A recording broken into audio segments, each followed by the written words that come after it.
July 11th, 1942, Akutan Island, Alaska.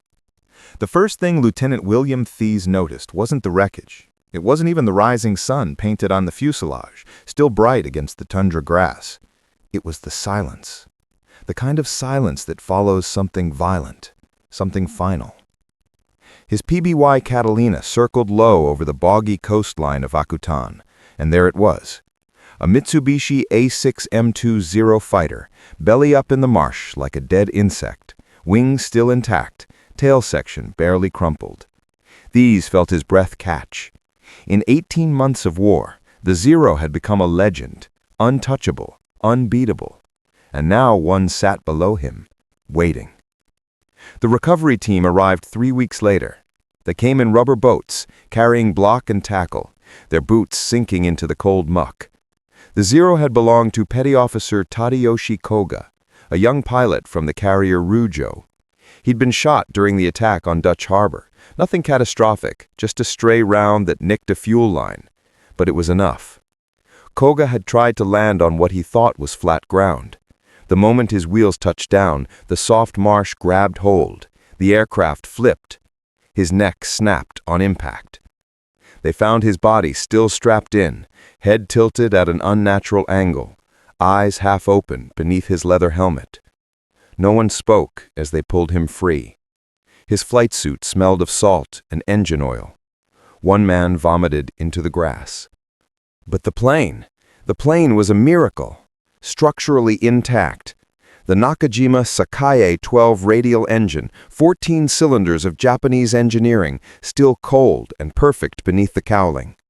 The 20mm cannons mounted in the wings, the lightweight aluminum frame, everything the Allies had been desperate to understand. They hauled it onto a barge, covered it in canvas, and shipped it south under armed guard. No one was allowed to photograph it, no one was allowed to talk. By the time it reached North Island Naval Air Station in San Diego, 3 different intelligence agencies were already fighting over who would test it first. They rebuilt it in a locked hangar. New fuel lines, new hydraulics, fresh spark plugs for the Sakae 12. The mechanics worked in shifts, sleeping on cots, surviving on cold coffee and cigarettes. Some of them had lost friends to Zeros over the Philippines, over Wake Island, over the Coral Sea. Now they were putting one back together with their own hands. It felt wrong. It felt necessary. Lieutenant Commander Eddie R. Sanders was chosen as the test pilot.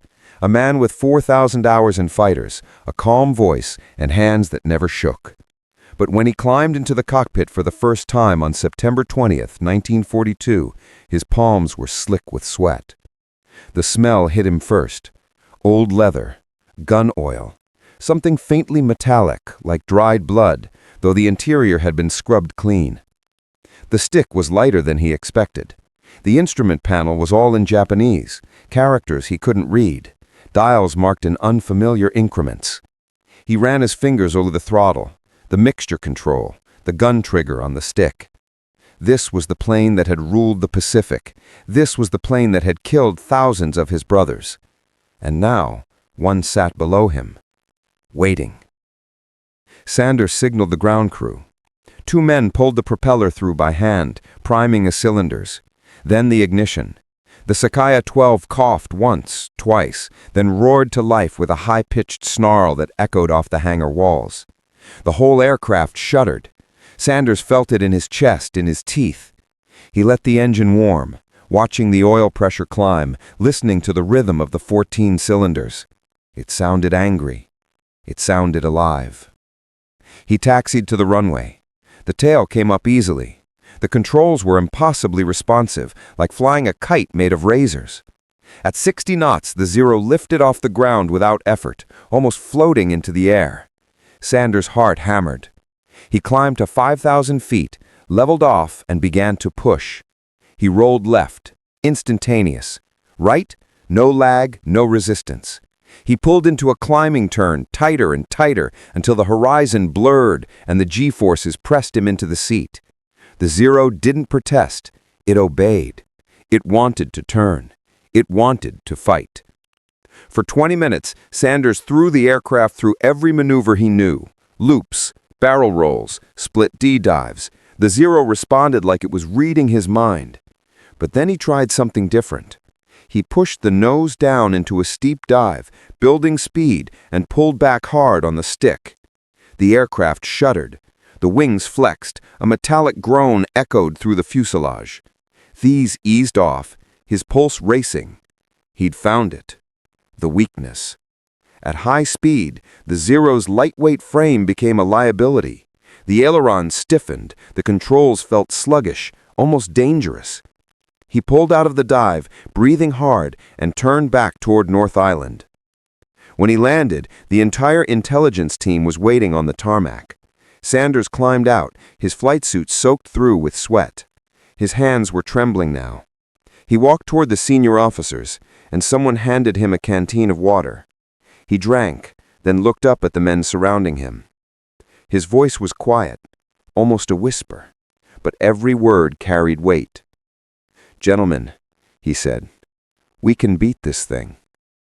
But then someone pointed at the Zero, at the engine cowling. A thin line of black smoke was curling from beneath the access panel, drifting lazily into the California sun. The mechanics rushed forward. Sanders turned, his stomach dropping.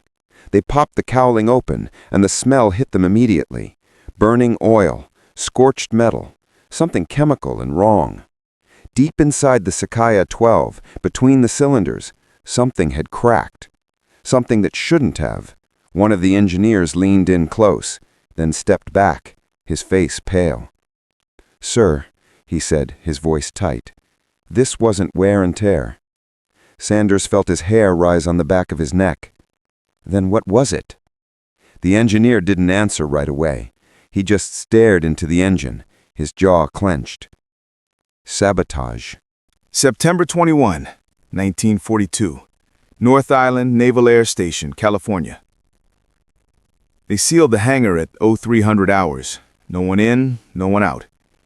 Lieutenant Commander Eddie Sanders stood beside the Zero in the dim overhead light, watching as Navy intelligence agents photographed every inch of the Sakai 12 engine.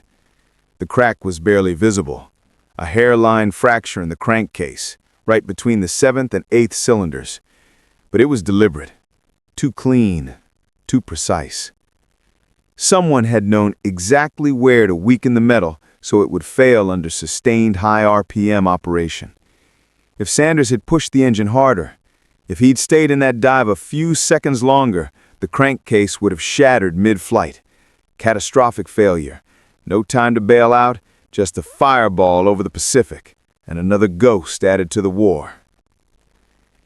But the question that kept Sanders awake wasn't how, it was who. The Zero had been under armed guard since its arrival. Every mechanic had been vetted, every tool accounted for, and yet someone had gotten close enough to sabotage it.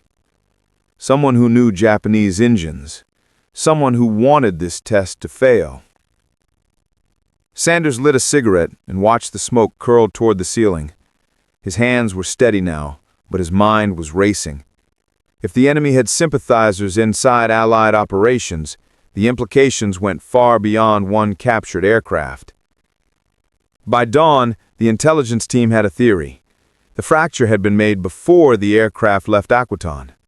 Petty Officer Koga himself might have done it, a final act of loyalty, ensuring his plane could never be used against his own people.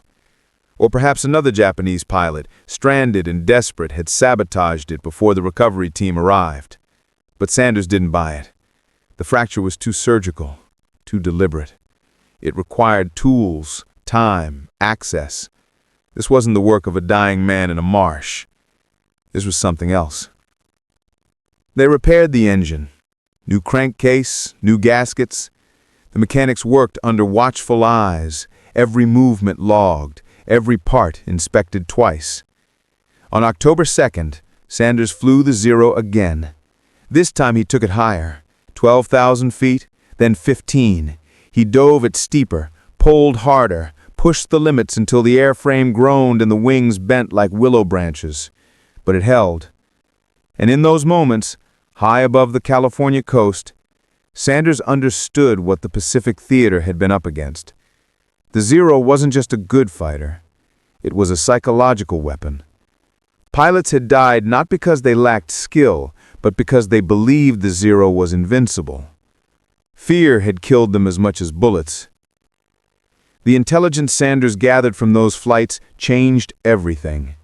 Within weeks, new tactical doctrines were issued across the Pacific Fleet.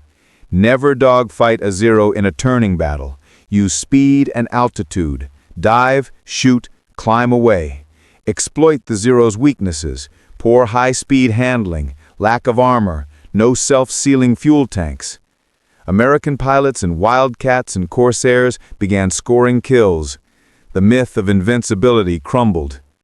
By mid-1943, the Zero's dominance was over, and it all started with one dead pilot, one intact aircraft, and one test flight that nearly ended in sabotage. But Sanders never forgot that moment in the hangar. The smell of burning oil, the crack in the crankcase, the engineer's pale face. Because he knew the truth, even if no one else wanted to say it aloud. Someone had tried to kill him, and they'd come within seconds of succeeding. Years later, after the war, Sanders would return to San Diego.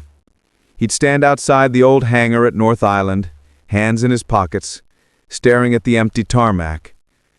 The Zero was long gone, sent to Wright Field for further testing, then eventually to the Smithsonian, where it would sit behind glass, silent and still. But Sanders could still feel it. The lightness of the controls, the snarl of the Sakai 12 engine. The aircraft had responded to his touch, eager and dangerous and alive. He'd kept the photograph, the one taken just after that first flight. Him standing beside the Zero, still in his flight suit, face unreadable. Behind him was the engine cowling, still closed, still hiding the fracture that would be discovered hours later. He kept the photo in a drawer, never showed it to anyone. Because every time he looked at it, he saw the same thing. A plane that had tried to kill him, and a war that had turned men to ghosts long before they died. The Zero had been Japan's masterpiece, but in the end, it became America's teacher. And the lesson it taught was simple, brutal, and true. Nothing is invincible. Not steel, not engineering, not myth. Not even the men who fly them.